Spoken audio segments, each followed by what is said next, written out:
स्वागत है आपका बिज तक के खास शो में और मैं हूं आपके साथ डॉक्टर तन्वी सिन्हा।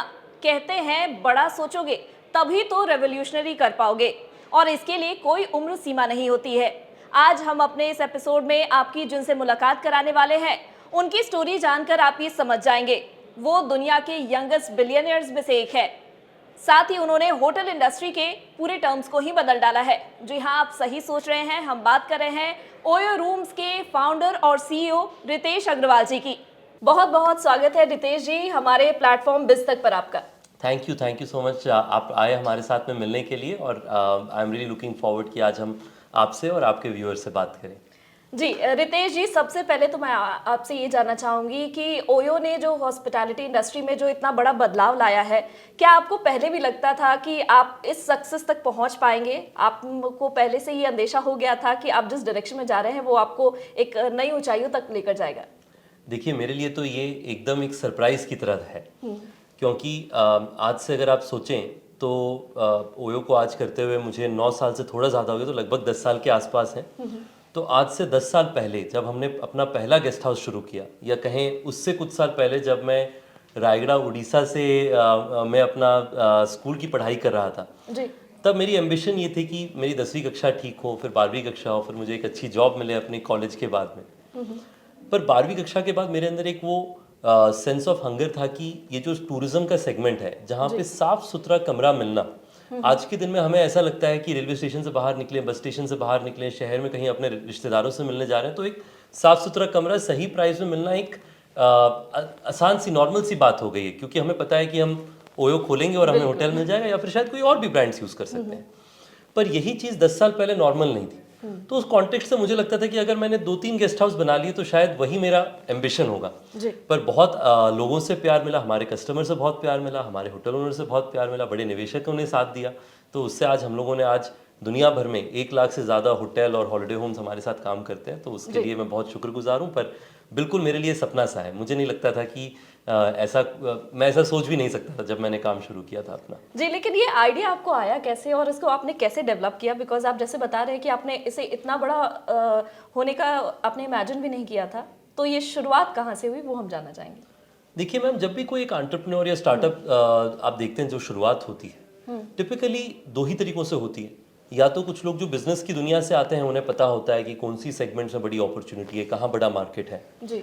या फिर दूसरा एंटरप्रेन्योर्स होते हैं जिनको अपनी खुद की कोई पेन पॉइंट होती है जिसको सॉल्व करना चाह रहे होते हैं। अब मैं तो किसी बिजनेस से था नहीं, तो मेरे पास मौका सिर्फ एक ही था कि अपने खुद की प्रॉब्लम स्टेटमेंट को सॉल्व करें। जी।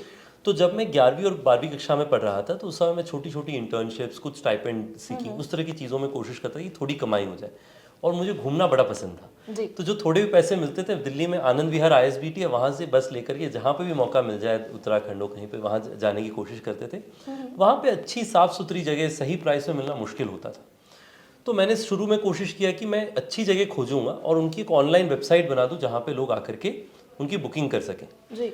उससे मैंने देखा कि क्योंकि क्वालिटी ऑफ सर्विस स्टैंडर्डाइज नहीं हुई थी तो उसका पिकअप उतना ज़्यादा नहीं आया। तो फिर मैंने उसको थोड़ा बदलाव किया और एक हमारी गेस्ट हाउस को, जो गुड़गांव में गेस्ट हाउस है साउथ सिटी 1 में, जी। हमने उसे जो है सिर्फ लिस्टिंग की जगह वहाँ पे जाकर के होटल को थोड़ा इम्प्रूव किया, प्राइसिंग को डायनेमिक प्राइसिंग में लेकर के आए, स्टाफ को इंसेंटिवाइज किया कि अगर आप अच्छी सर्विस देंगे क्लाइंट्स को तो हम आपको थोड़ा और इंसेंटिव या कमाई का अवसर देंगे। जी। उससे हमने देखा पहला होटल की ऑक्यूपेंसी सडनली 25% से 80% पहुंच गई, 80 से 90% पहुंच गई पहले महीने में। तो हमें लगा कि दैट वाज अ मोमेंट, जब जैसा आपने पूछा कि उस समय मुझे लगा कि शायद यहाँ पे हमने कुछ अच्छा किया है। जी। तो ये एक गेस्ट हाउस को क्या हम 3 या 5 या 10 गेस्ट हाउस कर सकें, फिर वो हमारा शुरू का एम्बिशन था। और ऑफ कोर्स आज हम काफ़ी सारे और गेस्ट हाउस, होटल्स, रिजॉर्ट सब कुछ डिस्ट्रीब्यूट करते हैं और ब्रांड करते हैं, पर शुरुआत वहाँ से हुई थी मैम। जी, आप अभी जो बता रहे थे कि आपने किस तरीके से ओए की शुरुआत की, वहाँ पर एक लर्निंग मुझे लगता है हमारे व्यूअर को ज़रूर मिलेगी कि आपने कहा कि आइदर वो बिजनेस बैकग्राउंड से होते हैं तब उनके दिमाग में आइडियाज़ आते हैं और अदरवाइज वो किसी पेन पॉइंट पर काम करते हैं। तो यहाँ पर हमारे जो व्यूअर्स किसी बिजनेस की शुरुआत करने की सोच रहे हैं उनको ये समझना चाहिए जहाँ पर किसी चीज़ की नीड है, अगर वो नीड को, उस गैप को वो फिल करते हैं तो अपने प्रोडक्ट के ज़रिए वो बिजनेस काफ़ी अच्छा कर पाएंगे। आपने एक और चीज़ की अभी चर्चा की थी, आपको घूमना बहुत पसंद है, तो बीच में मेरा एक छोटा सा सवाल ये होगा कि आपको घूमना पसंद है, किन किन जगहों पर आप ऑलरेडी जा चुके हैं और कहाँ पर आप अभी एस्पायर कर रहे हैं या सोच रहे होंगे कि कहीं आपको जाना भी बचा हुआ है आपके टिक लिस्ट में कुछ बचा हुआ हो? देखिए मैं तो भारत में हर जगह काफ़ी जगहों में ट्रैवल कर चुका हूँ। तो परसों मैं नागपुर में था। जी।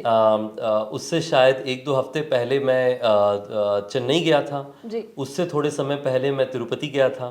तो मेरे को जितनी धार्मिक स्थल है वहाँ जाना बहुत पसंद है, तो मैं कोशिश करता हूँ कि देश की जितनी धार्मिक स्थल है वहाँ पर जाऊँ।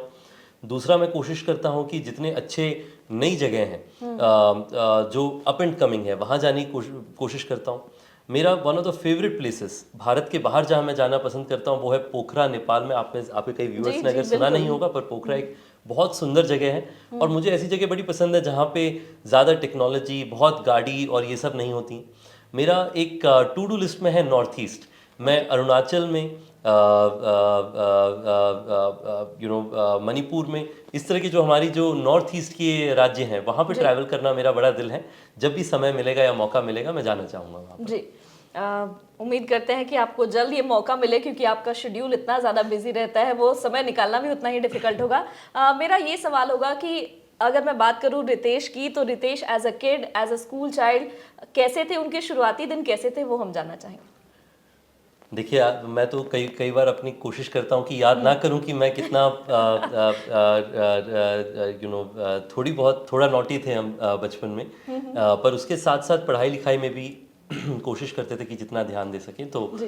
पढ़ाई में ठीक पढ़ लेते थे। हमारे पेरेंट्स में मदर का बड़ा वो रुचि रहता था कि आप अच्छे से पढ़ें, क्योंकि आप इंडिया में अगर मिडिल क्लास फैमिली में हैं तो कोशिश पेरेंट्स की रहती है कि अगर आप अच्छी पढ़ाई लिखाई करें। तो मैं रायगढ़ ज़िले से आता हूँ उड़ीसा में, तो उनका था कि अगर आप अच्छे पढ़ाई लिखाई करेंगे तो आप रायगढ़ से बाहर जा पाएंगे।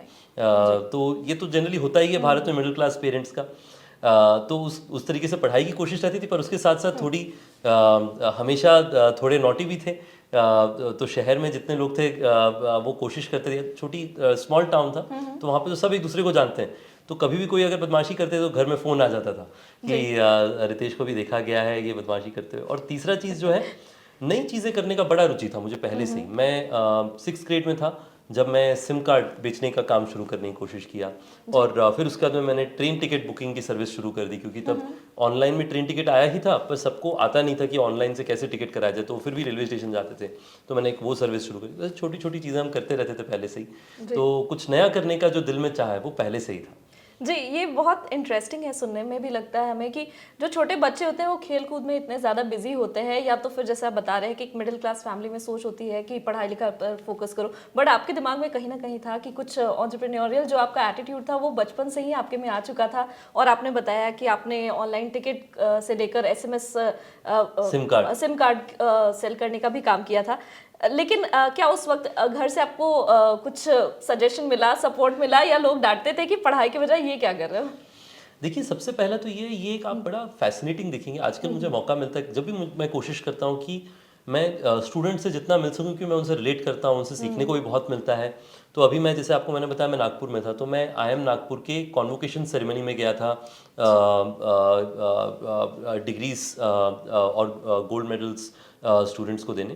तो मैं जब भी स्टूडेंट से मिलता हूँ मैं देखता हूँ कि हम लोग ना, आजकल के जो स्टूडेंट्स हैं उनका एक रैपिड इंटेलेक्ट, जो उनका दिमागी सोच है, और उसके साथ साथ उनका एम्बिशन, जो उनका हंगर है, वो बहुत तेज़ी से बढ़ गया है। आजकल मैं देखता हूँ 8वीं कक्षा के बच्चे, 9वीं कक्षा के बच्चे, उनके दिमाग में बिजनेस आइडियाज़ हैं, कौन सी नई ऐप बनानी है वो सोच रहे हैं। तो ये एक रैपिड ट्रांसफॉर्मेशन हो रहा है बच्चों में, जैसे वो इंटरनेट से सारी दुनिया से जुड़ते जा रहे हैं। तो खेलकूद तो करते ही थे, पढ़ाई भी करते थे। पेरेंट्स से देखिए, क्योंकि हम 4 बच्चे हैं और मैं सबसे छोटा हूँ, तो छोटे होने का एक फ़ायदा होता है कि पेरेंट्स नाराज़ तो होते थे कि आप ये नई चीज़ें सब करने की कोशिश कर रहे हैं, पर ज़्यादा डांटते नहीं थे, क्योंकि उन्हें लगता था कि सबसे छोटा है तो इसे थोड़ा प्यार ज़्यादा मिले। तो थोड़ी बहुत डांट पड़ती थी कि आप अपने पढ़ाई में ध्यान दीजिए और ये सब, पर उतनी नहीं जितनी मेरे बड़े सिस्टर को या बड़े ब्रदर को मिलती थी, क्योंकि उनका ध्यान था कि 3 बच्चे अपने अच्छे निकल गए हैं, अब ये चौथा ठीक करे नहीं करे, इट इज़ ऑल राइट। जी, आपने जैसे बताया कि समय बदल रहा है और लोगों में वो बिजनेस एटीट्यूड और मेंटालिटी भी डेवलप हो रही है, लेकिन आपके समय में बहुत ज़्यादा उस तरह का परिवेश नहीं था, माहौल नहीं था। उसके बीच में आपने थील फेलोशिप आपको मिला था, उसके बारे में वो जर्नी और कैसे आपको मिला, उसमें आपको क्या कुछ सीखने को मिला, वो हम जानना चाहेंगे। बहुत अच्छा सवाल है। मैं व्यूअर्स को बताना चाहूँगा थियल फेलोशिप के बारे में। थियल फेलोशिप की शुरुआत करी थी पीटर थियल ने। पीटर थियल पेपैल के फाउंडर थे, और उनकी एक बड़ी ग्रुप थी जिसको आजकल on a lighter note the PayPal mafia कहा जाता है, क्योंकि उस ग्रुप में जो लोग थे सबने जाके बड़ी बिजनेसेस शुरू करी। उसमें इलॉन मस्क थे और उसमें कई सारे ऐसे बड़े बिजनेस लीडर्स थे जिन्होंने आगे चल करके बहुत अच्छे बिजनेसेस बनाए। जी। तो पीटर थियल का एक बड़ा इंपॉर्टेंट, हम जो कॉन्ट्रैक्ट साइन करते हैं थियल फेलोशिप की, उस कॉन्ट्रैक्ट का पहला लाइन है, we never let university interfere with education. इसका हिंदी में मतलब ये है कि हम कभी भी अपने विश्वविद्यालय या यूनिवर्सिटी को अपनी सीखने से रोकते नहीं है। यानी कि सीखने का मौका आपको हर जगह मिलता है। जी बिल्कुल। आप सुबह कहीं अपने दोस्तों से मिलने जाएं, उनसे सीखने का मिलता है। जो घर के बड़े हैं उनसे मौका मिलता है। मंदिर जाएं, वहाँ सीखने का मौका मिलता है। तो सीखने की जगह बहुत है। विश्वविद्यालय उनमें से एक ऑप्शन है, rather than the only option और द जी। Only choice. तो उस कारण से वो उन्होंने एक प्रोग्राम शुरू किया है जहाँ पे वो 20 बच्चों को $1 लाख उस समय शायद 70 लाख होते थे, आज शायद 81 लाख के आसपास हो जाएंगे एट लेटेस्ट करेंसी। वो उतने पैसे देते हैं आपको ग्रांट की तरह, यानी कि वो गिफ्ट है, उसके अगेंस्ट वो आपसे कोई शेयर्स या इक्विटी नहीं लेते हैं। ओके। और वो उन पैसों के साथ आपको इंट्रोडक्शन देते हैं कई सारे कैलिफोर्निया के और एंटरप्रेन्योर्स और इकोसिस्टम के साथ में, जिससे कि आप अपना खुद का इनोवेटिव पर्सपेक्टिव समझें। तो मैं सीधा भारत के एक छोटे शहर से सैन फ्रांसिस्को पहुंच गया। वो मेरा पहला इंटरनेशनल फ्लाइट था, या इंटरनेशनल कहीं पे भी जाने का मौका मिला था पासपोर्ट का। मुझे तो शुरू में लगा कि फ्री में अमेरिका जाने का मौका मिल रहा है वही बहुत है, जी। पर उसके बाद में जब थियल फेलोशिप का मौका मिला और लोगों से सीखा, मुझे लगा कि दो बड़ी चीज़ें मैंने वहाँ से सीखी जो शायद आपके ऑडियंस के लिए इंटरेस्ट की हो। सबसे पहली चीज़ है, मैंने वहाँ पे बड़ा सोचना सीखा। जी। क्योंकि हम लोग को भारत में कई बार ऐसी कोशिश करते हैं लोग ये कहने की कि आप बड़ा मत सोचें। आप है जो मैंने आपको बताया 3 गेस्ट हाउस सोचने का चीज़, वो क्यों था? क्योंकि मैं जब लोगों को कहता था कि मेरे को साउथ सिटी 1 में 3 गेस्ट हाउस चलाने, लोग हंसते थे कि 3 गेस्ट हाउस आप कैसे चला लेंगे, आप तो एक चला रहे हैं, बहुत बड़ी बात है। पर वहाँ पे मैंने देखा जो एंटरप्रेन्योर्स, उनके पास कोई रिसोर्स नहीं होता, कोई कैपिटल नहीं होता, पर वो हर चीज़ में दुनिया की सबसे बड़ी बिजनेस बनाना चाहते हैं। जी। तो वो सोचने में पैसे नहीं लगते। बिल्कुल। कम से कम सोचने, अगर आप सोचेंगे तब आपको करने का मौका मिलेगा। अगर आप सोचेंगे ही नहीं तब तो आप फेल उससे पहले ही हो गए। ये पहला चीज़ मैंने सीखा। और दूसरा चीज़ मैंने ये सीखा कि you are always the average of 10 people around you, यानी कि आपके आसपास के लोग जैसे हैं वैसे ही आप बन जाएंगे। जी। तो कोशिश करिए कि आप अपने आसपास ऐसे लोगों को रखें जिनसे आप सीखें, आप उनसे एक तरीके से बेहतर हों। आपको चैलेंजिंग लगे उनके आसपास रहने के लिए कि इनसे अगर आकर के मिलना है तो मुझे अपना एक बेहतर वर्जन बनना पड़ेगा हर रोज़। तो ये दो बड़ी चीज़ें मैंने सीखी। बियॉन्ड दैट, अगर आप यंग हैं और आप एंटरप्रेन्योरशिप परस्यू करना चाहते हैं तो थियल फेलोशिप भी आपके लिए अच्छा मौका हो सकता है। ये जो मौका मिला आपको, उसके पीछे भी एक बहुत इंटरेस्टिंग स्टोरी है जो मैंने कई जगह सुना है, वो भी थोड़ा सा आप बता देंगे तो हमारे व्यूअर्स को वो भी सुनने में काफ़ी इंटरेस्टिंग लगेगा। सो थियल फेलोशिप के बारे में कई लोग मुझे पूछते हैं कि आपको थियल फेलोशिप के बारे में पता कैसे चला, आप तो 12वीं कक्षा में पढ़ते थे। तो मुझे घूमने के साथ साथ पहले मूवी देखने जाना काफ़ी पसंद होता था। जी। तो उसमें एक मूवी आई थी, आपको याद होगी, द सोशल नेटवर्क, जिस पे फेसबुक की स्टोरी के ऊपर ये जी, बनी जी, हुई। जी।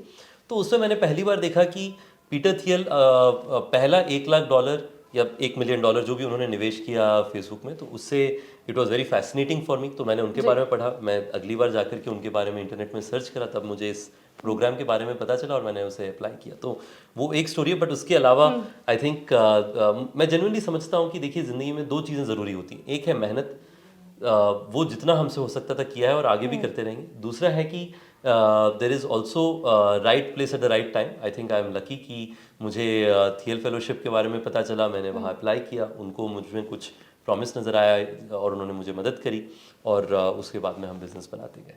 जी। और हम लोग भी काफ़ी लकी हैं because we got the privilege कि हम ओयो रूम्स का इस्तेमाल कर सके, और वो जो ट्रैवल जर्नी हमारी होती है वो हमारी काफ़ी कन्वीनियंट हो गई इसके ज़रिए। उसके लिए आपका बहुत बहुत शुक्रिया क्योंकि आपने इसकी शुरुआत की। अगला सवाल मेरा ये होगा कि आपने ओयो के ज़रिए जो होटल ओनर्स थे या होम ओनर्स थे, उनकी जर्नी को काफ़ी स्मूथ किया और उन्हें डेवलप करने में काफ़ी आपने उनकी मदद भी की। इस दौरान काफ़ी सारे इंटरेस्टिंग इंसिडेंट्स हुए होंगे, उसमें से कुछ अगर आप हमारे व्यूअर्स के लिए शेयर कर सकें। देखिए, सबसे पहले तो हमारा बिजनेस में आप अगर सोचें, कई बार लोग ये सोचते हैं कि ये जो अनऑर्गेनाइज्ड सेगमेंट है, इस पे मार्केट में आकर के एक लार्ज ब्रांड बनाना काफ़ी आसान रहा होगा, पर इसमें काफ़ी कठिनाइयाँ हैं क्योंकि यहाँ पे दो बड़े इकोसिस्टम्स हैं। एक तरफ दसों लाखों छोटे hotel owners, holiday home owners सिर्फ भारत में हैं, जो लोग अपने आप को एक तरीके से अपग्रेड करने का उनके पास मौका है और बिजनेस क्रिएट करने का मौका है। दूसरी तरफ कस्टमर्स हैं जिनकी एक्सपेक्टेशन है, हमारे देश में हमारे कंज्यूमर्स की एक्सपेक्टेशन हमेशा होती है एक्सेलेंस की। जी क्योंकि हमारे देश में अगर आप सोचें, लैंडलाइन उतना बढ़ा नहीं, उससे पहले मोबाइल आ गया। जी हमारे देश में 2G उतना बढ़ा नहीं, उससे पहले 3G आ गया। तो इसलिए हमारे देश में हमें आदत भी है, और ये अच्छी भी बात है कि हम लीप फ्रॉग करते हैं। हम कभी भी एवरेज से नहीं रहते। हम शायद अगर किसी चीज़ में पीछे रह गए तो उसके बाद हम उसे जल्दी मेकअप कर लेते हैं एज अ कंट्री। तो उस कारण से हमारी कंज्यूमर की भी हायर एक्सपेक्टेशंस रहती हैं। तो उसके अंदर में अगर मैं आपको दोनों इकोसिस्टम्स की बात बताऊं, सबसे पहले तो हमारे जो पहले होटल ओनर थे राजेश यादव जी, उनसे मैं पहली बार मिलने गया। साउथ सिटी 1 के जो ओनर की मैं आपको बात बता रहा था गुड़गांव में, तो उनकी ऑक्यूपेंसी शायद 18-20% के आसपास रही होगी। तो जब मैंने उनसे बात किया कि आप हमारे साथ ओयो में जुड़ें और मुझे लगता है मैं ये 20% को जो है 50 या 60% कर दूंगा, तो उन्होंने मेरी तरफ देखा, कहा बड़ा अच्छा लगा आप आए मेरे से मिलने, पर मुझे लगता है कि शायद मैं आपके साथ कोशिश करूंगा। तो मैंने पूछा सर आपने क्या देखा मेरे में कि आप मेरे साथ कोशिश करने को तैयार हैं? तो उन्होंने कहा कि देखो दो चीज़ें, सबसे पहले तो आज मेरा जो 20% चल रहा है इससे तो नीचे जाएगा नहीं मेरा ऑक्यूपेंसी, इससे ऊपर जो भी आएगा वो मेरे लिए अपसाइड है या बेनिफिट है। पर दूसरा बेटे, मैं आपको देख करके एक और बात कहना चाहता हूँ कि आपको देख के लगता नहीं कि ऐसा कुछ होने वाला है जो आप कह रहे हैं, पर कोशिश कर लीजिए। तो इससे हमारी शुरुआत हुई थी। आज के दिन में सिर्फ भारत में 10,000 से ज़्यादा होटल हमारे साथ में जुड़े हुए हैं, और इसके अंदर मैं आपको जान के खुशी होगी कि हमारे पास में लगभग 1000 ओनर्स ऐसे हैं दुनिया भर में जिनके हर इंडिविजुअल के पास मल्टीपल होटल्स हो गए हैं अभी। तो उन्होंने एक से शुरू किया। अभी मैं गया हुआ, मैं अभी सॉरी नागपुर की बड़ी जिक्र कर रहा हूँ कि वहीं से मैं परसों आया, तो वहाँ पे मैं एक ओनर से मिला। वो दो बच्चे MBA से ग्रेजुएट किए और उन्होंने अपना कैफ़े शुरू किया, फांडी नाम है उनका। उन्होंने अपना कैफ़े शुरू किया, कैफ़े चला नहीं ठीक से, तो उनके एक रिश्तेदार का किसी के 6 सर्विस अपार्टमेंट उन्होंने नए बनाए थे, जैसे ज़मीन के अपार्टमेंट्स बन जाते हैं। तो उन्होंने कहा इसको चलो हम मैनेज करके ओयो में दे देते हैं। अब उनकी 3 प्रॉपर्टीज़ चल रही हैं और उनका प्लान है कि हर साल वो 2 होटल और जोड़ते जाएंगे। तो ऐसे देश में बड़े सारे लोग हैं जो अपना नया नया बिजनेस शुरू कर रहे हैं। मैं तो समझता हूँ कि अगर आप टूरिज्म के लाइन में आना चाहते हैं तो छोटी होटल्स और गेस्ट हाउस का इंडस्ट्री आप ज़रूर सोचें। इस पे निवेश भी उतना ज़्यादा होता नहीं, और आप कस्टमर को अगर अच्छा सर्विस दें तो आपकी बिजनेस अच्छी होगी। और कस्टमर्स के साथ तो खैर बड़ी कहानियाँ हैं जी। कोई ऐसा कस्टमर के साथ भी कोई ऐसा आपका इंटरेक्शन रहा हो जो आपको याद रह गया हो, वो भी अगर आप कुछ शेयर कर सकें? देखिए, कस्टमर के साथ मैं जब भी ट्रैवल करता हूँ कोशिश करता हूँ हमारे कस्टमर से भी मिलूं। पर मैं कोशिश करूंगा आपको बहुत पहले के दिनों का याद करने के लिए। तो मैं थियल फेलोशिप से वापस आया ही था। सडनली आप देखिए कि फ्रॉम बीइंग अ नोबडी, जिसके बारे में कोई नहीं जानता था, हर जगह बात हो रही थी कि ये एशिया के सबसे पहले थियल फेलो हैं। आपके पास इतने पैसे आ गए, इतने तो पैसे हमने कभी ज़िंदगी में नहीं देखे थे एक साथ में, जितने पैसे उसमें मिले थे। पर हमने पहला गेस्ट हाउस भी उस समय शुरू किया। तो उस समय गेस्ट हाउस जो पहला शुरू किया उसमें मैं ही फ्रंट ऑफिस मैनेजर था। कभी ज़रूरत पड़ता था कमरे क्लीनिंग में भी हम ही चले जाते थे। तो जब एक कमरे की क्लीनिंग में गए तो पहले कस्टमर बड़े नाराज़ थे, तो उन्होंने बड़ी डांट लगाई कि 10 मिनट हो गया, क्योंकि हम दूसरे कमरे में थे। तो कस्टमर बड़ी डांट लगाई कि क्योंकि उन्हें लगा कि हाउसकीपिंग का लड़का है, तो ये आप बड़े डिलेड आए हैं। और हमारी तब यंग भी काफ़ी थे, अभी भी यंग है बट तब और भी यंग, तब तो टीनेज होते थे। तो उन्होंने देख करके बहुत डांट लगाई कि आप बहुत डिलेड आए। फिर हमने अच्छे से साफ सफाई करी, तो आखिरी में उन्होंने 20 रुपये टिप भी दे दिया, ये सोचते हुए कि हाउसकीपिंग से आए। तो मुझे लगता है कि जो वो एक्सपीरियंसेस हैं वो मुझे हमेशा याद दिलाती हैं कि ये जो हमारे टीम मेंबर्स हैं उनके कारण से जो हमारे हाउसकीपिंग के लोग हैं, जो हमारे फ्रंट ऑफिस के लोग हैं, उनकी ज़िंदगी कितनी मुश्किल है, क्योंकि उन्हें हर रोज़ ये काम आके करना पड़ता है जिससे हमारे हर कस्टमर खुश रहें। पर उसके साथ साथ मुझे ये भी खुशी है कि कस्टमर को मेरी क्लिनिक इतनी पसंद आई कि उन्होंने मुझे टिप किया। जी बिल्कुल। और यहाँ मुझे लगता है कि जो बिजनेस कर रहे हैं और जहाँ पे डायरेक्टली वो कस्टमर से इंटरेक्शन उनका होता है, वहाँ पर उन्हें ये चीज़ें ध्यान रखने की ज़रूरत है कि जहाँ वो बिल्कुल कस्टमर के एक्सपीरियंस को और बेहतर और कर कोई सकते हैं। काम छोटा नहीं होता। आपको जो अगर आप कोई सर्विस की इंडस्ट्री में हैं तो कोई काम छोटा नहीं होता। कस्टमर भगवान है, जो काम कस्टमर कहें वो करें, जिससे कि कस्टमर भी खुश रहें और आपका बिजनेस भी आगे बढ़ता है। बिल्कुल। मेरा अगला सवाल ये है कि ओयो ऐसा पहला ब्रांड था जिसने जो एक ट्रेडिशनल नॉर्म है उसको तोड़ते हुए आपके सेम सिटी में आपको होटल लेने की सुविधा दी, आप उसमें चेक इन कर सकते थे। ये आइडिया आपको कैसे आया? क्योंकि ये जैसा हम कह रहे हैं कि ये बिल्कुल ट्रेडिशनल नॉर्म नहीं है, और ये आइडिया मुझे लगता है कि आपसे पहले किसी को आया भी नहीं था, इसीलिए उन्होंने इसकी शुरुआत भी नहीं की। लेकिन आपके दिमाग में ये कैसे आया कि सेम सिटी में हम कुछ ऐसा कर सकते हैं? देखिए, आज हम लोग कई कहानियों की बात करें तो मैं इसके पीछे की कहानी पहले आपको बताऊंगा और उसके बाद इसके पीछे का लॉजिक बताऊंगा। जी। ये एक्चुअली हमारे कस्टमर से, या हमने ज़िंदगी में जितनी चीज़ें सीखी हैं हमारे कस्टमर से या हमारे होटल ओनर से। तो हमने गुड़गांव से शुरुआत करी। जी। गुड़गांव नेचुरली कॉर्पोरेट सिटी है जहाँ पे बिजनेस ट्रैवलर्स बहुत आते हैं। हमारा पहले क्लाइंट भी जो थे एक बिजनेस क्लाइंट थे जहाँ पे उनके समर ट्रेनीज जो आते थे उन्हें वो ठहराते थे। जी। पर बिजनेस क्लाइंट्स का हमने देखा कि मंडे से फ्राइडे जो है उनका यूजेज रहता है, क्योंकि वीकेंड्स में टिपिकली बिजनेस ट्रैवल उतना होता नहीं, क्योंकि उनकी छुट्टियां होती हैं। पर सडनली हमने देखा कि वीकेंड्स में भी हमारे होटल्स में बुकिंग्स आती थी, तो हम हमारे कस्टमर जाके पूछते थे कि आप लोग कौन है, क्यों ट्रैवल कर रहे हैं। तो हमने देखा कि वो सेम शहर के लोग होते हैं और वो एक तरीके से स्टेकेशन के लिए वीकेंड में 1 दिन के लिए 2 दिन के लिए ट्रैवल करने लगे। तो हमने सोचे तो बहुत ही फैसिनेटिंग, मैं आपको एग्जांपल्स बताता हूँ। एक फैमिली जो वेस्ट दिल्ली में रहते थे, मुझे लगता है उनका क्या उसका नाम है, जो पीरागढ़ी है, पीरागढ़ी के पास में क्लाइंट रहते थे। तो वो जॉइंट फैमिली में रहते थे। जी, किस समय की बात होगी? ये होगा 2014 अर्ली। तो कस्टमर जो है पीरागढ़ी से आते थे हमारे गुड़गांव के होटल में रहने के लिए। तो जॉइंट फैमिली में रहते थे। उनकी शादी शायद 1-1.5 साल पहले हुई होगी। तो कहते थे कि हम ना अपने इन-लॉज से 2 दिन दूर रहना चाहते हैं, उसलिए हम आकर के आपके पास रह रहे हैं। फिर हम मिले एक कस्टमर से जो कि 3 दोस्त हैं जो साथ में मिलकर के जो है क्रिकेट मैच देखना चाहते थे, तो वो साथ में आ गए।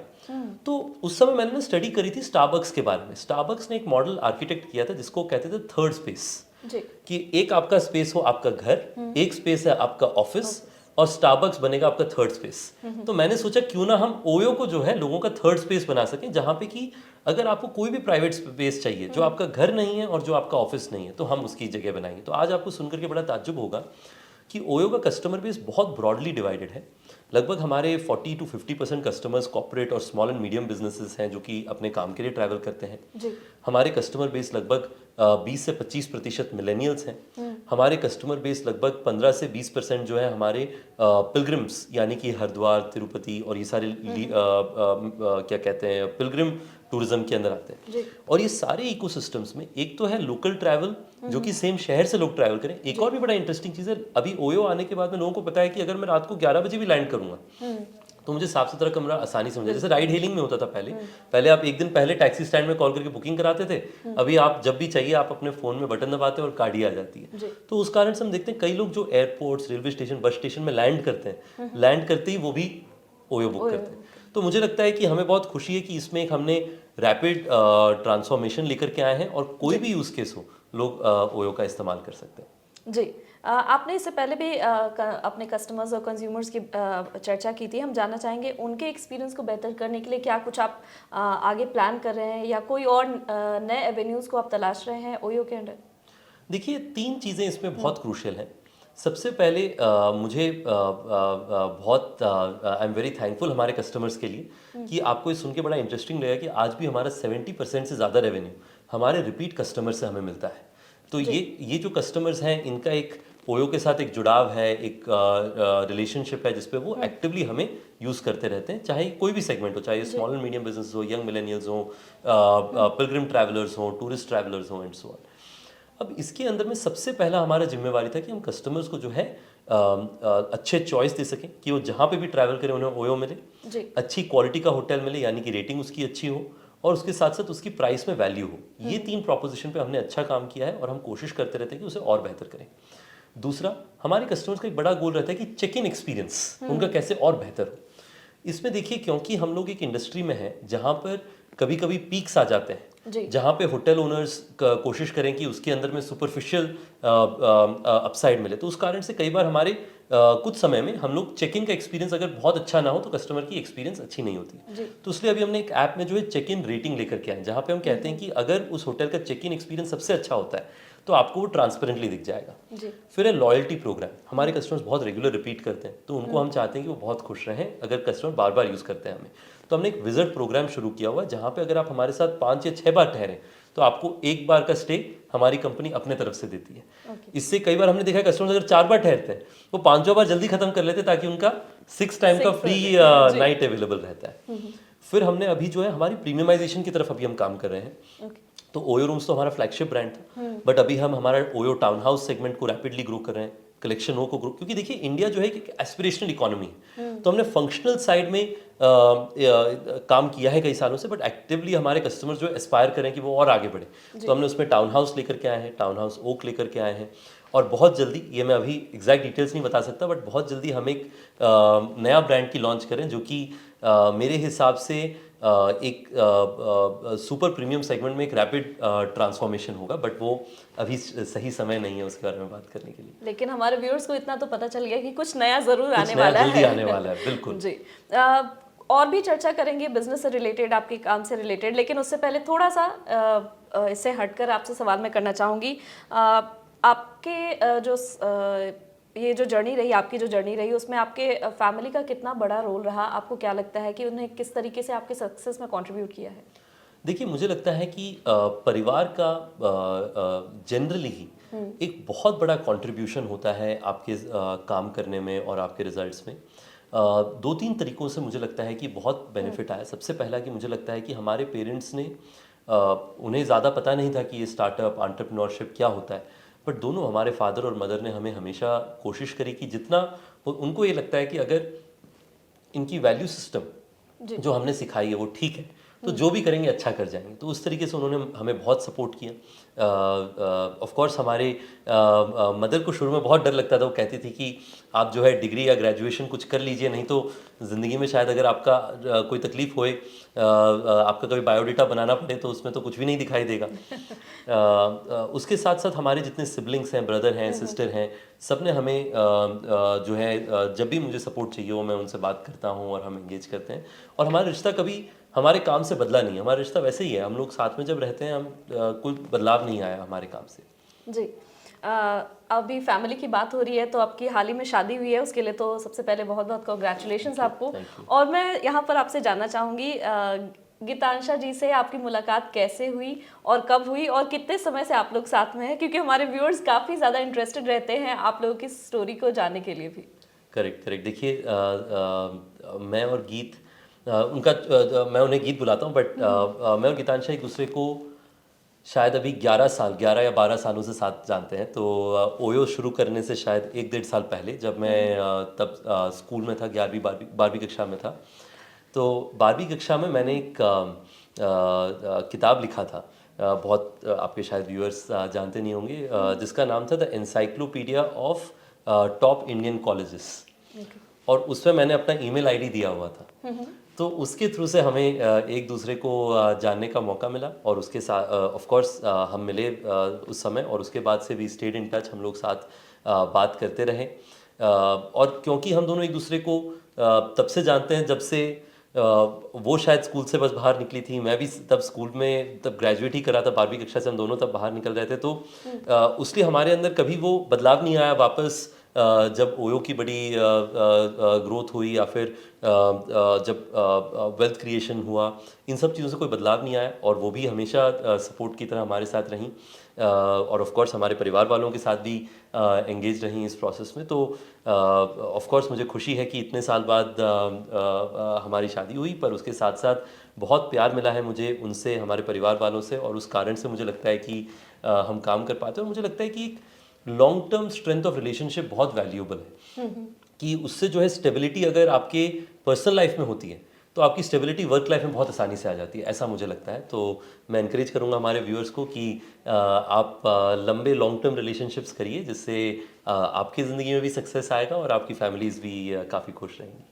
जी रितेश जी, आप किताबें पढ़ते हैं? मतलब आपको शौक है किताबें पढ़ने का? बिल्कुल, मुझे किताबें पढ़ने का बहुत शौक है। मैं कोशिश करता हूँ किताबें भी पढूं, डॉक्यूमेंट्रीज भी देखने का मुझे बहुत शौक है। तो इन दोनों चीज़ों से मैं कोशिश करता हूँ कि अपने आप मेरे हॉबीज़ में शायद ये दो अमॉन्ग द टॉप हैं। जी। तो कुछ रिकमेंडेशन जो हमारे व्यूअर्स को आप देना चाहें, जो आपको पसंद हो, आपको लगता है कि उनसे उनको भी कुछ इंस्पिरेशन ज़रूर मिलेगा? मैं प्रोफेशनली और पर्सनली दोनों अलग अलग बताऊंगा। जी बिल्कुल। प्रोफेशनली मुझे लगता है कि मेरा एक फेवरेट नेचुरली है 0 to 1 पीटर थियल से। अगर आप स्टार्टअप करना चाहते हैं, तो मुझे लगता है कि उससे बेहतर किताब आपके पास नहीं हो सकती। और अगर आप स्टार्टअप कर भी रहे हैं, तो आप या काम करें किसी स्टार्टअप में, या फिर उस इंडस्ट्री के बारे में जानना चाहते हो, 0 to 1 बाय पीटर थियल ज़रूर देखिए। मैं जितने सीनियर लीडर से मिलता हूँ, मैं कोशिश करता हूँ कि मैं उन्हें 0 to 1 की मेरी बुक गिफ्ट भी करूँ। दूसरा किताब जो मुझे काफ़ी पसंद है, वो है नो रूल्स। ये वर्क कल्चर के बारे में है, नेटफ्लिक्स के फाउंडर ने लिखी है, रीड हेस्टिंग्स ने। तीसरा किताब जो मुझे लगता है I can go on, the hard things about hard things. Personal में अभी मुझे मेरे पिछले जन्मदिन में मेरे एक मित्र ने मुझे इकिगाई की किताब गिफ्ट करी, जो कि एक अच्छी हैप्पी ज़िंदगी जीने के बारे में बात करती है। और मेरा पर्सनल क्वेस्ट हमेशा ये रहा है कि मैं हर रोज़ सुबह उठ करके कैसे मेरे लिए happiness is the primary quest. तो मुझे अपने काम करने में खुशी होती है, मैं वो और करता हूँ। मुझे और होटल लाने में खुशी होती है, मैं वो करता हूँ। तो मैं सोचता हूँ कि मुझे क्या खुशी देती है, मैं कोशिश करता हूँ वो करूँ। और मेरा रिक्वेस्ट भी होता है कि लोग जो हैं, अगर अपनी खुशी के लिए आप जो भी काम कर रहे हैं वो करेंगे, तो आपको you will be lot more happier, you will be able to make a bigger difference. तो मैंने इकिगाई पढ़ी और मुझे लगता है कि वो अगर आप लोग एक लॉन्ग हैप्पी लाइफ के बारे में पढ़ना चाहते हैं तो वो एक बड़ा अच्छा एग्जाम्पल है। स्पेशली वो जापानीज़ लाइफस्टाइल के बारे में बात करता है कि कैसे वहाँ पे एवरेज लाइफ स्पैन काफ़ी लंबी होती है लोगों की। ओके जी, आप बता रहे हैं कि आपको जो चीज़ें पसंद हैं वो अगर हम करते हैं तो हम खुश रहते हैं। तो यहाँ पर मैं आपकी हॉबी जानना चाहूँगी, या फ्री टाइम में आप क्या करना पसंद करते हैं? देखिए बहुत चीज़ें, एक तो मैंने आपको बताया कि सबसे पहले तो मुझे लगता है कि लोग जब काम करते हैं, स्टार्टअप करते हैं, आप काफ़ी बिजी रहते हैं, पर ये नहीं होता कि आप अपनी हॉबीज़ छोड़ दें। मैं कहता हूँ कि अगर आप अपनी प्रोफेशनल लाइफ में, बड़े कॉर्पोरेट करियर में हैं, बिजनेस करियर में, किसी में भी हैं, आप अपनी खुद के लिए कुछ समय ज़रूर निकालें। तो मैं कोशिश करता हूँ उसमें अपने लिए। तो एक चीज़ तो मुझे लगता है, जो हमने बात करी किताबें और किताब। डॉक्यूमेंट्री, एक मेरी बहुत फेवरेट डॉक्यूमेंट्री अगर आप लोग देखना चाहें तो देखिए, जो कि है the man who built America. ये एक एग्जाम्पल है कि कैसे जो एंटरप्रेन्योर्स होते हैं, जी। अमेरिका सिविल वॉर से स्ट्रिवन थी, उनके पास पैसे नहीं थे देश के पास। जो वहाँ के एंटरप्रेन्योर्स थे, उन्होंने देश में इतना वेल्थ क्रिएट किया कि लोगों को नौकरियाँ मिली, लोगों ने अच्छी ज़िंदगी जी, और यूएस आज जो है दुनिया में इतना आगे बढ़ गया है। तो मुझे लगता है कि भारत के भी जो आज नौजवान हैं या फिर यंग लड़के लड़कियाँ, मुझे लगता है उनका बड़ा डिफरेंस होगा। मुझे और हमारे फादर को एनिमल्स के साथ समय बिताने का बहुत पसंद होता था। हमारे फादर अनफॉर्चुनेटली रिसेंटली गुजर गए, पर मुझे वो बहुत पसंद है, और उनके गुजरने के बाद मैं वो और करता हूँ, क्योंकि मुझे वो उनकी याद दिलाती है। और उसके साथ साथ मैं आखिरी चीज़ कहूँगा, जो मुझे हॉबी है, वाटर एक्टिविटीज़। मैं कोशिश करता हूँ कि जब भी मुझे पानी में कुछ करने का मौका मिले तो मैं वो करता हूँ। तो ये मेरे कुछ हॉबीज़ हैं। जी। यहाँ पर मैं माई कंडोलेंसेस टू योर फादर, और उनके बारे में मैं अभी ज़्यादा नहीं डिस्कस करना चाहूँगी। मैं अगला सवाल लेना चाहूँगी कि किसी भी स्टार्टअप की जर्नी में अगर हम बात करते हैं तो स्टेबल लीडरशिप काफ़ी ज़्यादा मुश्किल होता है, और काफ़ी या तो हम कहें कि काफ़ी शॉर्ट टर्म के लिए वो लिव्ड होता है, बहुत ज़्यादा उसको सस्टेन नहीं कर पाते हैं लोग। लेकिन आपने ओयो के ज़रिए वो काफ़ी लंबा सस्टेन भी किया है, और आप उसे मैनेज भी कर रहे हैं। लेकिन मैनेज कर कैसे रहे हैं, ये हम समझना चाहेंगे। देखिए, बहुत अच्छा एक इम्पॉर्टेंट चीज़ है कि जो मैंने कहा, पर्सनल लाइफ में लॉन्ग टर्म रिलेशनशिप्स, ये प्रोफेशनल में भी बहुत ज़रूरी है। क्योंकि जो कॉन्टेक्स्ट होती है कि कोई स्पेसिफिक चीज़ हुई हो, या जैसे कोई एक्सपीरियंस हो 2015 का, जिसे वो पता होता है वो सेम गलती वो अभी नहीं करेंगे, जी। तो वो लर्निंग्स का काफ़ी सिग्निफिकेंट बेनिफिट होता है। मैंने जब काम की शुरुआत करी तो आई वॉज लकी कि मुझे जो हमारे कुछ इनिशियल पार्टनर्स मिले या फ्रेंड्स मिले, उन्होंने मदद करी मुझे एक अच्छी लीडरशिप टीम सेटअप करने के लिए। जी।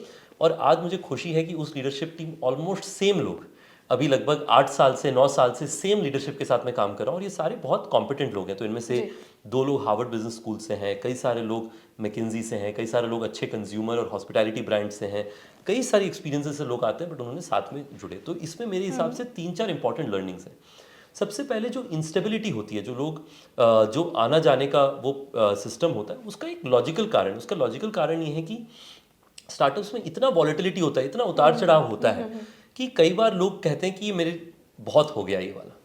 तो नेचुरली ओयो में भी काफ़ी उतार चढ़ाव रहा है। आपने तो बहुत पब्लिक रहा है हमारा कि कोविड के पहले हम बहुत तेज़ी से ग्रो कर रहे थे। कोविड में लोगों ने कहा कि टूरिज्म एकदम खत्म हो गया, अभी टूरिज्म वापस आ रहा है, तो लोग कहते हैं कि ओयो का बहुत तेज़ी से वापस से ग्रोथ हो रहा है। तो इस प्रोसेस में अगर आप एक तरीके से सोचें, the only way to manage it, जो मेरी लर्निंग रही है, इज 3 क्रिटिकल थिंग्स। सबसे पहला चीज़ है रिस्पेक्ट। एक रिस्पेक्ट और वैल्यू सिस्टम सब में कंसिस्टेंट होना बहुत ज़रूरी है। हमारी 4 वैल्यूज़ हैं कंपनी में: respect, trust, ownership, bias for action. यानी कि सब एक दूसरे की इज्जत करेंगे, चाहे कोई भी कोई काम कर रहा हो। दूसरा ट्रस्ट, यानी हम एक दूसरे पे भरोसा करेंगे। हम भरोसा जीतने की रिक्वायरमेंट नहीं रखेंगे, हम एक दूसरे पे भरोसा करेंगे कि हम साथ काम कर रहे हैं। तीसरा है बायस फॉर एक्शन, अगर हमने कोई चीज़ डिसाइड करी तो हम जाके एग्जीक्यूट करेंगे। और चौथा है ओनरशिप, कि हम लोग सब यहाँ पे मालिक हैं, कोई किसी के लिए यहाँ काम नहीं कर रहा है। यानी कि अगर किसी को मुझसे कोई डिसएग्रीमेंट है, वो मुझे ओपनली चैलेंज कर सकते हैं, and the other way around. दूसरा चीज़ मुझे लगता है हम लोग पर्सनली काफ़ी तेज़ी से रिलेट हो गए हैं, हम सबके फैमिलीज एक दूसरे को जानते हैं, एक तरीके से एक फैमिली का एक एनवायरनमेंट बन गया है। और तीसरा मुझे लगता है वेल्थ शेयरिंग, ये बहुत ज़रूरी है कि सारी वेल्थ कॉन्सेंट्रेट ना हो। तो सब लोगों के पास में वेल्थ क्रिएशन का मौका रहे, जिससे कि सब लोग ये सोचें कि सबसे बड़ा, अगर हम लोग ओयो को सक्सेसफुल बनाएंगे तो हमें ओनर की तरह बेनिफिट्स भी मिलेंगे। अगर ओयो उतना अच्छा नहीं चले तो हमें ओनर की तरह थोड़ा रिस्क भी है, but the upside far exceeds the downside. तो ये एक ओनरशिप हमारी कंपनी में लगभग 10% के जो हमारे ओनर्स हैं वो हमारे टीम मेंबर्स हैं। 70% ओयो के ओनर्स जो ओयो के जो टीम मेंबर्स हैं वो ओयो के मालिक हैं, यानी कि उनके पास ओयो का शेयर्स या फिर ऑप्शंस हैं जो उनको एनेबल करती है कि जब ओयो का सक्सेस हो तो उनका भी पर्सनल सक्सेस हो। जी बिल्कुल, सेंस ऑफ बिलोंगिंगनेस जिसको कहते हैं वो बहुत ज़रूरी है, और वो अगर आपको किसी चीज़ के साथ जोड़ देता है तो फिर आप उसे अपना मानकर उसे डेवलप करने में वैसे ही लगते हैं। मार्केट लीडर होना और टॉप पे पहुंचना एक बहुत बड़ी रिस्पॉन्सिबिलिटी होती है, जैसे कि आज होटल इंडस्ट्री में ओयो ने अपना एक बहुत बड़ा प्लेस बना लिया है, लेकिन उसे सस्टेन करना उतना ही मुश्किल है। और मैं आपसे जानना चाहूँगी कि ये रिस्पॉन्सिबिलिटी को आप कैसे मेंटेन कर रहे हैं, और आगे आने वाले दिनों में आपके क्या लॉन्ग टर्म गोल्स हैं? देखिए, सबसे पहले तो अगर आप मार्केट की देखें, इंडिया जैसी टूरिज्म मार्केट है, तो यहाँ का मुझे लगता है कि ओयो शायद चंद लोअर सिंगल डिजिट परसेंटेज का हमारे पास शेयर है। तो हालांकि इन द ऑर्गेनाइज्ड सेगमेंट हम लोग काफ़ी आगे बढ़ गए हैं। मुझे लगता है कि काम करने के लिए बहुत है और मार्केट सिग्निफिकेंटली अवेलेबल है जितने लोग जोड़ने के लिए। मैं कोविड में मुझे कई लोग पूछते थे कि आप कौन सी इंडस्ट्री में अभी अगर कोई स्टार्टअप करना चाह रहे हैं तो करें। तो मैंने कहा आपको टूरिज्म में करना चाहिए, क्योंकि आज के दिन में कोई टूरिज्म नहीं देख रहा है, पर 2 साल या 1.5 साल या 3 साल बाद टूरिज्म कभी ना कभी तो वापस आएगा। जी बिल्कुल। तो जब आप उस इंडस्ट्री में घुस जाएंगे तो आप जब मार्केट वापस आएगा you will be the best that will come out. तो मुझे लगता है आज भी टूरिज्म में बहुत प्रॉस्पेक्ट्स हैं। तो मैं तो एनकरेज करूंगा जितने एंटरप्रेन्योर्स हैं आप आके टूरिज्म इंडस्ट्री में जुड़े। हमने रिसेंटली अनाउंस किया, हमने एक एक्सेलरेटर प्रोग्राम शुरू करी है नए होटल ओनर्स के लिए, जिससे कि वो अपनी 5, 10, 15 होटल यंग बच्चे जो अपना बिजनेस शुरू कर सके। मेरा व्यू ये होगा कि मार्केट लीडर का जो जिम्मेवारी होता है उसमें एक चीज़ ये भी होती है मार्केट बिल्डिंग, कि हम लोग पूरी इंडस्ट्री को कैसे अपने साथ में लेकर के चलें। तो हमारी कोशिश रही है थ्रू दिस एक्सेलरेटर प्रोग्राम। हम लोग मैं खुद CII और फिकी के साथ काफ़ी क्लोजली काम करता हूं, और दूसरी इंडस्ट्रीज बॉडी के साथ में। तो मुझे लगता है ये हर मार्केट लीडर की या मार्केट मेकर या मार्केट की एक जो रीजनेबली लार्ज प्लेयर हो उनकी जिम्मेवारी बनती है।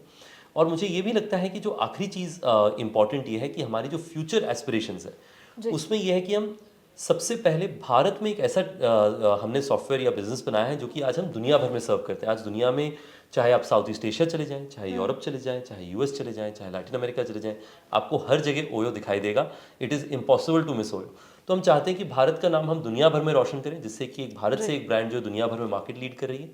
और last but not the least, मेरा ये भी होप है कि हम लोग कैसे अपने ब्रांड्स और सर्विसेज हमारे कस्टमर्स और ओनर्स के लिए अच्छा करें, जिससे हम लोग और बहुत सारे सक्सेसफुल स्मॉल एंटरप्रेन्योर्स बनाएं जो कि कहें कि हमारी सक्सेस हम एट्रीब्यूट करते हैं हमारे खुद के मेहनत के लिए, पर उसके साथ साथ ओयो का एक छोटा उसमें हिस्सा रहा है। और उसके साथ साथ हमारे कस्टमर्स कहें कि जो चीज़ उन्हें लगती थी कि बहुत मुश्किल है कि एक अच्छा सर्विस अच्छे प्राइस में अच्छे लोकेशन में मिल सके, वो हम कंसिस्टेंटली कर पाएँ, जिसके लिए हम लोग कंटिन्यूसली एफर्ट। पर्सनली मेरा एक एम्बिशन है, पर्सनली मेरा एम्बिशन ये है कि हम कैसे भारत में और एंटरप्रेन्योर्स को सक्सेसफुल बना सकें। टूरिज्म में तो हम काम करते ही हैं, चाहे जैसे हमारा विलेज होम स्टे मॉडल है जो हम लद्दाख में कर रहे हैं, जम्मू कश्मीर में कर रहे हैं, गुजरात में कर रहे हैं, जहाँ पे एक फार्मर भी महीने का 50,000 रुपये का आमदनी कर सकते हैं by renting their house. But मुझे लगता है एक ब्रॉडर एंटरप्रेन्योरशिप में भी, जैसे मैंने एक नारूपा फेलोशिप का काम शुरू किया है जिसमें हम लोग क्या कहते हैं, थियल फेलोशिप चेंज माय लाइफ, मेरी जिंदगी थियल फेलोशिप ने बदल दी। तो मैं कोशिश करता हूँ अपने तरफ से एक वैसा शुरू करूँ। तो नारूपा फेलोशिप में हम लोग जो है 5 लाख रुपए हर साल बिना किसी इक्विटी, बिना किसी ओनरशिप के 4 कंपनीज को एनेबल करते हैं, और हम उसे एक्सपैंड करें of course into multiple companies. अभी हम लोग कुछ साल हो गए जिससे हर साल हम ऐसे कुछ बच्चों को प्रोत्साहन दे रहे हैं, और हम देख रहे हैं उन सबकी कंपनीज काफ़ी सक्सेसफुल हो रही हैं, वो कैपिटल रेज कर रहे हैं, प्रॉफिटेबल बिजनेसेस चला रहे हैं।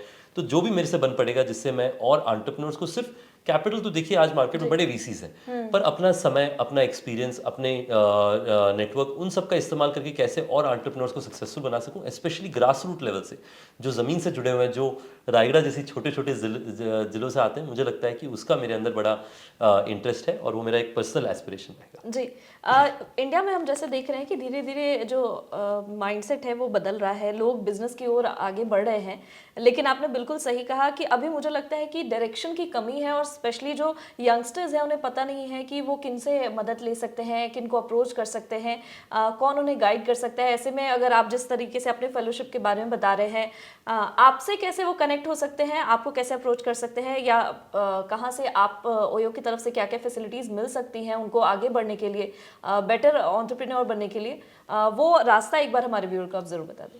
देखिए, दो इसमें इंपॉर्टेंट चीज़, सबसे पहला तो मेरा सुझाव होगा कि अगर आप एंटरप्रेन्योरियल एम्बिशन रखते हैं तो तीन चीज़ें आप हमेशा अपने साथ में रखिए, मेरी लर्निंग के हिसाब से। This is not the best choices, but जो मेरी लर्निंग है, सबसे पहला, आपको जैसे ही आइडिया समझ में आ जाए, उस इंडस्ट्री के जो की कॉन्स्टिट्यूएंट्स हैं उनसे सीधे जाकर के मिलिए। कोई शर्माने या प्लानिंग करने की जरूरत नहीं, क्योंकि आपकी प्लान पूरी तरीके से बदल जाएगी जब आप उनसे जाके मिलेंगे। क्योंकि मैंने जब शुरुआत करी, मैं बहुत हॉस्पिटैलिटी इंडस्ट्री के बारे में सोचने लगा, पर जब मैं जाके पहले 10 ओनर से मिला, मेरी पूरी स्ट्रेटजी रिवर्स हो गई, चेंज हो गई, क्योंकि जो मैंने उनसे सीखा was very different from what my assumption was. जो मेरी अजम्पशन थी उससे वो बहुत अलग थी।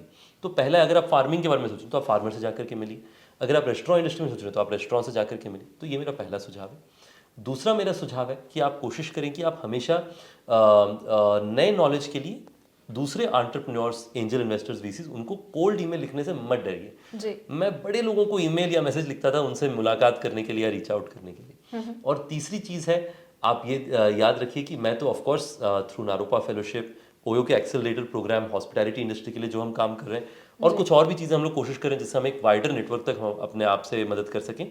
पर उसके साथ साथ मेरा ये भी सुझाव होगा कि आप कोशिश करें कि जो आज बहुत सारे इंक्यूबेटर प्रोग्राम शुरू हो गए हैं, स्पेशली यूनिवर्सिटीज़ में, वहाँ से आप टाई अप करने की कोशिश करें, क्योंकि वहाँ पे आपको एक डेडिकेटेड सपोर्ट मिलेगा और भारत सरकार ने वहाँ पे एक मैसिव इन्वेस्टमेंट किया हुआ है जिससे इंक्यूबेटर्स आपको मदद कर सकें। तो ये तीन मेरी सुझाव होंगी आप लोगों के लिए जो एंटरप्रेन्योर बनना चाहते हैं। और मैं चाहूँगा कि जो लोग हमसे सुन रहे हैं उनमें से कुछ लोग बहुत सक्सेसफुल हों, ताकि वो कहें कि हम दोनों की वीडियो को उन्होंने देखा था जब वो अपनी एंटरप्रेन्योरियल परस्यूट शुरू करें। बिल्कुल बिल्कुल। एक बार अंतिम सवाल मेरा ये होगा कि क्या 5 साल के लिए आपने कोई विजन रखा है ओयो के लिए और आप उसकी तरफ आगे बढ़ रहे हैं, कुछ वैसा स्पेसिफिक हो?